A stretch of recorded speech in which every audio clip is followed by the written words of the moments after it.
Related disease है जिसको सोनोग्राफिकली हम लोग स्टडी करते हैं, उसके बारे में हम लोग डिटेल्स देखते हैं। केएमए में किडनी से शुरुआत होती है और किडनी से पेल्विस होते हुए, यूरेटर होते हुए, यूरिनरी ब्लडर में ओपनिंग होता है यूरेटर का, देन यूरेथ्रा होते हुए पास आउट यूरिन हो जाता है। लेकिन एक्सक्रीटरी सिस्टम में जो जो भी ऑर्गन इन्वॉल्व है उनसे शुरुआत होती है किडनी से। किडनी में सबसे पहले अगर आउटफ्लो ऑब्स्ट्रक्शन होता है, यूरेटर डायलेटेड होता है या यूरेटर में ऑब्स्ट्रक्शन होता है तो हाइड्रोनेफ्रोटिक होता है। हाइड्रोनेफ्रोटिक में जैसा कि हम लोग देख पा रहे हैं कि अगर हाइड्रोनेफ्रोटिक होगा तो कहीं ना कहीं कैलिक्स रीजन में कोई ऑब्स्ट्रक्शन होगा। अगर कैलिक्स रीजन में ऑब्स्ट्रक्शन नहीं होगा तो सबसे पहले हम लोग का पीयूजे पेल्विस यूरेट्रिक जंक्शन पर टर्मिनल इन पर ऑब्स्ट्रक्शन देखेंगे, इसमें कोई स्टोन फंसा हुआ है। देन अगर वहां कुछ नहीं मिलता है तो देन उसको हम लोग नीचे की ओर VUJ पर वैसे को यूरेट्रिक जंक्शन पर देखेंगे। इस बीच में अगर दोनों जगह में नहीं मिल पाता है तो मिड यूरेटर जैसा कि सोनोग्राफिकली विजुलाइज नहीं होता है, उसके लिए हम लोग other investigation IVP and other investigation की जरूरत पड़ेगी। उसके मदद से हम लोग mid ureteric obstruction like calculus या यूरेट्रिक स्टेनोसिस वगैरह का डिटेल्स पता लगा सकते हैं।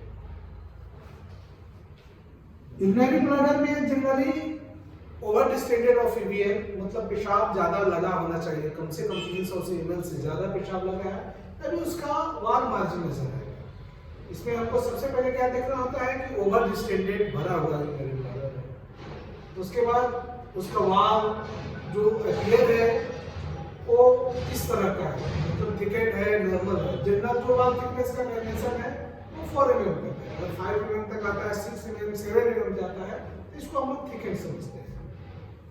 उस केस में अगर पोस्ट वॉइड देखते हैं, प्री वॉइड 300 ml है, आफ्टर मैचुरेशन अगर पोस्ट वॉइड बचता है, मतलब पोस्ट वॉइड का जो वैल्यू है वो 20 ml 40 ml के आसपास बचता है तो इनसिग्निफिकेंट वैल्यू में है, मतलब उतना से कोई ज्यादा परेशानी नहीं है।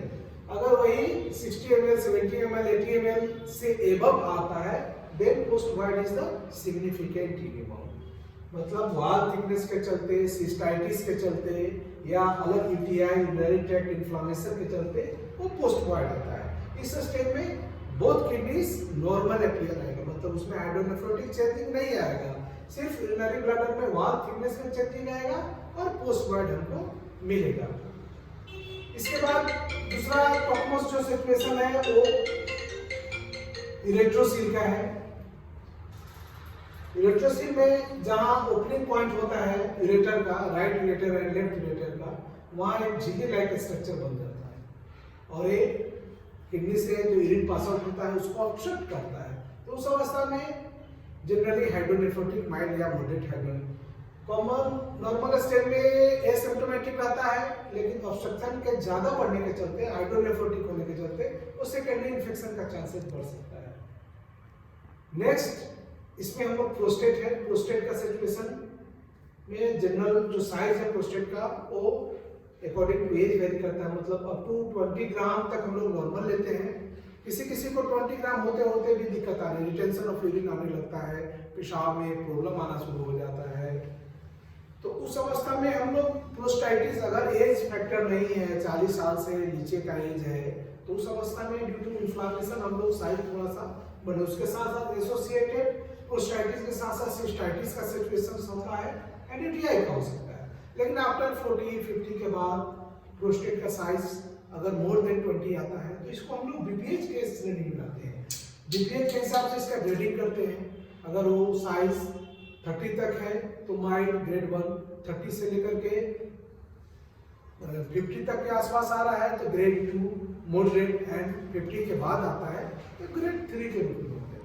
कुछ केस में एक प्रोस्टेटिक सेकेंडरी ग्रोथ के अपीयरेंस आ जाता है जिसको हम लोग प्रोस्टेटिक कैंसर या प्रोस्टेटिक कार्सिनोमा कहते हैं। इस अवस्था में प्रोस्टेट का जो साइज है वो बहुत ज्यादा ना बढ़ करके हेट्रोजीनियस अपीयरेंस में बढ़ता है, जो वाल है वो इरेगुलर शेप में आता है और इसके साथ साथ एसोसिएट प्रॉब्लम लाइक हेमेटूरिया, पेशाब में खून आना, पेशाब कंप्लीट बंद हो जाना, ऐसे सिम्टम्स आते हैं। उस अवस्था में हम लोग एक तो एसोसिएट जो इन्वेस्टिगेशन है पीएसए है, एंड सेकेंडरी बायोप्सी के लिए एफएनएससी के लिए हम लोग सजेस्ट करते हैं। लेकिन दोनों अवस्था में जो हम लोग देखते हैं वो सबसे, अगर प्रोस्टेटिक कैंसर है तो फाइनली हम लोग उसका साइज से अपीयरेंस देख करके डायग्नोज करते हैं कि सेकेंडरी ग्रोथ है, लेकिन फाइनली वो एफएनएससी या बायोप्सी से ही क्लियर होता है कि प्रोस्टेटिक कार्सिनोमा है। सबसे बड़ी चीज है कि रिटेंशन ऑफ यूरिन, मतलब जो प्रॉब्लम्स है, मतलब यूरिनरी ब्लडर को हम लोग देख रहे हैं तो इसे एसोसिएट प्रॉब्लम है। कोई पेशेंट्स कंप्लेन लेकर आते हैं कि पेशाब में जलन हो रहा है, कोई पेशेंट्स कंप्लेन लेके आता है कि पेशाब रुक रुक करके होता है, कोई पेशेंट कंप्लेन लेके आता है कि पेशाब कंप्लीट बंद हो गया है, एकदम ड्रॉपिंग होता है, बूंद बूंद करके होता है, उसके साथ में ब्लड पेशाब में आना होता है, निचुरिया का केस आता है।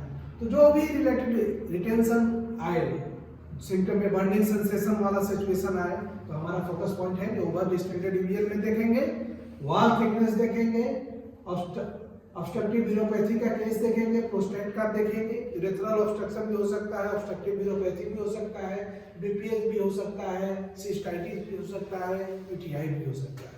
ये सारा सिचुएशन को जो भी इमेज मिलेगा उसको एक बार हम लोग क्लिनिकली भी पेशेंट को सिम्टम पूछेंगे, देन को रिलेट करेंगे अदर इन्वेस्टिगेशन से।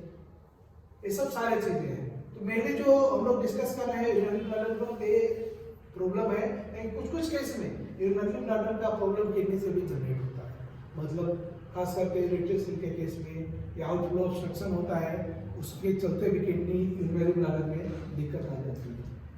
तो आज के लिए हम लोग यूरिनरी ब्लडर का जो मेन है उस पर ही टॉपिक करेंगे, नेक्स्ट हम लोग और डिटेल्स में बात करेंगे।